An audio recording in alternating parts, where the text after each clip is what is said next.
Hey there, Sharon Horne-Ellstrom here with What You Up To Now, day 397. 397 days in a row, I have popped on and talked about what is going on as I transition from the brick and mortar, traditional world, corporate world, and world of real businesses to the online world, and try to duplicate the success I had in the offline world in the online world. And it has been a challenge and a struggle, and I find it really fascinating and interesting that, well, everything's a process. I know that. But the process that you have to go through to become successful in anything applies to the offline and the online world. And one thing I was talking about and thinking about today, and I just shared a story on my Supersize Your Business page about an event that happened in first grade that I really didn't even realize was operating and having an impact on a subconscious level on my life and the way I do businesses and on the way I personally apply the structure and the frameworks and learn and grow and do things in whatever industry I'm in, and how it's impacted my process of how I do that and how I experience the framework.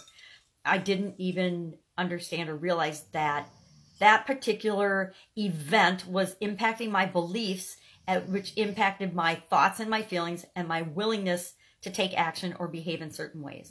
And it was all around the needing permission to do things and giving ourselves permission to do things, because bottom line is nobody is going to ever give us permission to do what it is we need to do for ourselves, what it is right for us, except us, because nobody outside of us knows what's right for us. Only we can decide what is the right thing for us to do, what is the right path for us to take, what is the right business or experience for us to have based on what it is that we want to do and be and have, and how we want to impact and experience this world.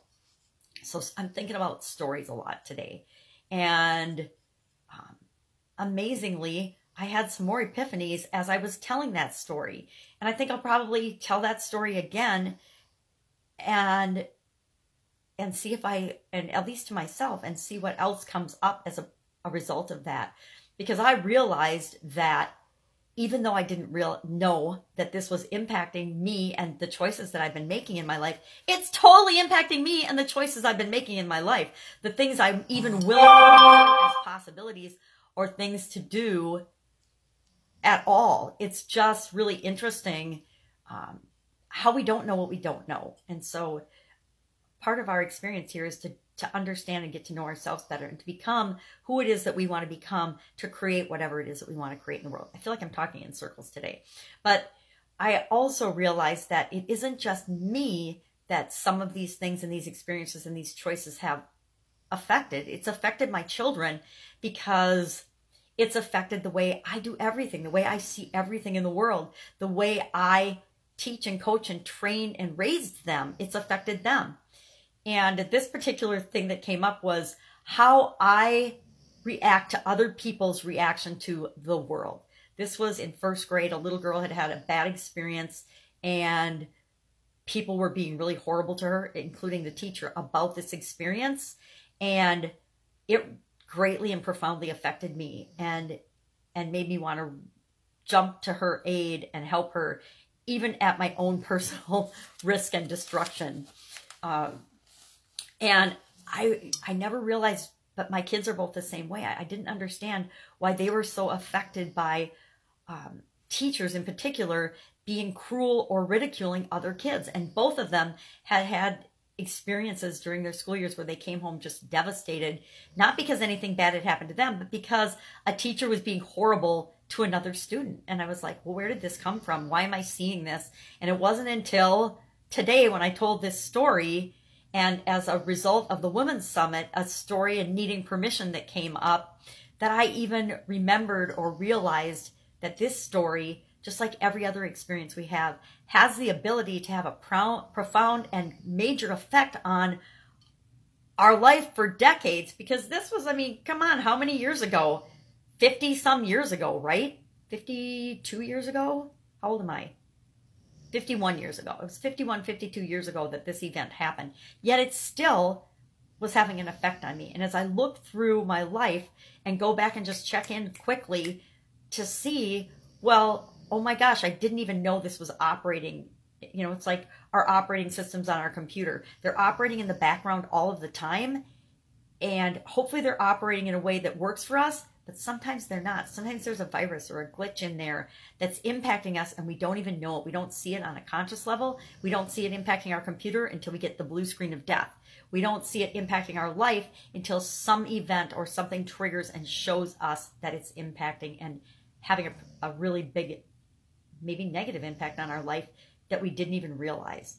So stories. I am going to continue to think about and tell stories and look for stories in my life because I just realized how amazing they can be in helping me have a personal breakthrough. And if I can have a personal breakthrough, then maybe that story can help someone else have a breakthrough too, or can help them connect with me on an emotional level so that they'll know, like, and trust me, and so that they will do business with me, so that I do have the opportunity to help them and show them and teach them or share something with them that will change their life and will make the world a better place, because that's what I'm here for.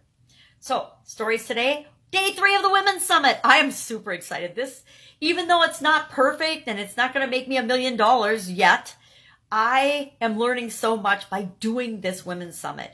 And if it wasn't for certain things I've put in place over the last year and things that I've done a teeny bit every day, I never would have had the guts to do it. I never would have launched it. I never would have done it.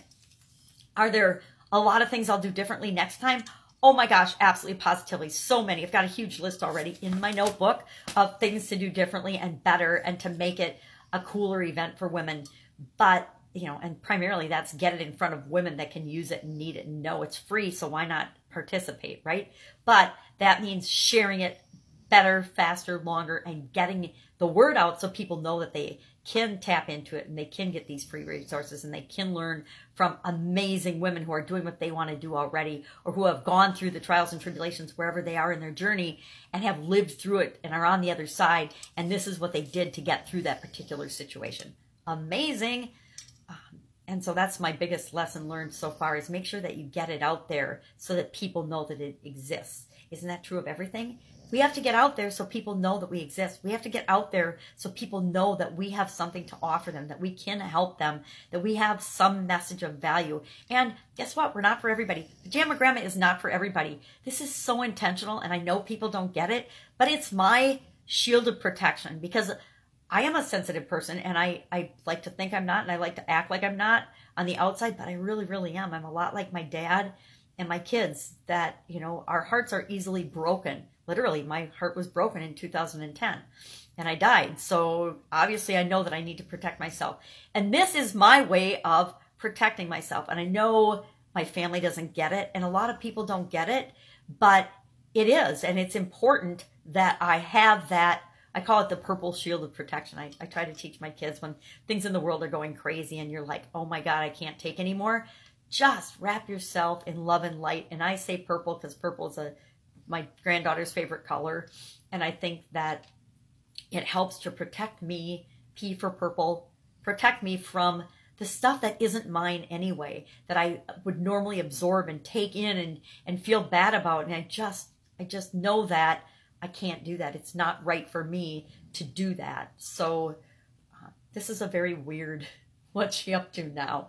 But the summit is going so well. And like I said, I'm learning a ton, and we'll do so many things differently. Just the mechanics of putting it all together and getting it to work day 1, day 2, day 3, so it shows up for free on the right time, so that you change the email messages. I'm creating all those this time so that next time the systems and the foundations are in place, and it's just a quick matter of tweaking and changing the topics and things that we'll add, the music, the graphics, the branding, the sharing, the affiliate program, so that the speakers can help share and promote the event. All of these amazing things that we need to throw in place that I didn't for this first one, but I sure will for the next one, because I know that that is the fuel of getting it out there, getting the word out and sharing it with other people so that they can benefit from the messages, because the messages are so incredible on this summit. If we just open our minds and open our ears and open our hearts and open our eyes and pay attention to what's going on around us, whatever we need will be shown to us. We just have to look for it and be willing to see it when it's right in front of us. It's amazing how often what we need is right in front of us, and it's in front of us all the time, but we don't even see it because we have blocks and beliefs and things that we think are the way the world works, and it's really not the way the world works. We get to decide how our world is going to work for us, and we get to create that. And we just need to remember that, because we knew it when we were born. We just forget it along the way with all of this stuff that's fed to us by well-meaning people, by well-intending people, because they don't know better either, or they have forgotten to.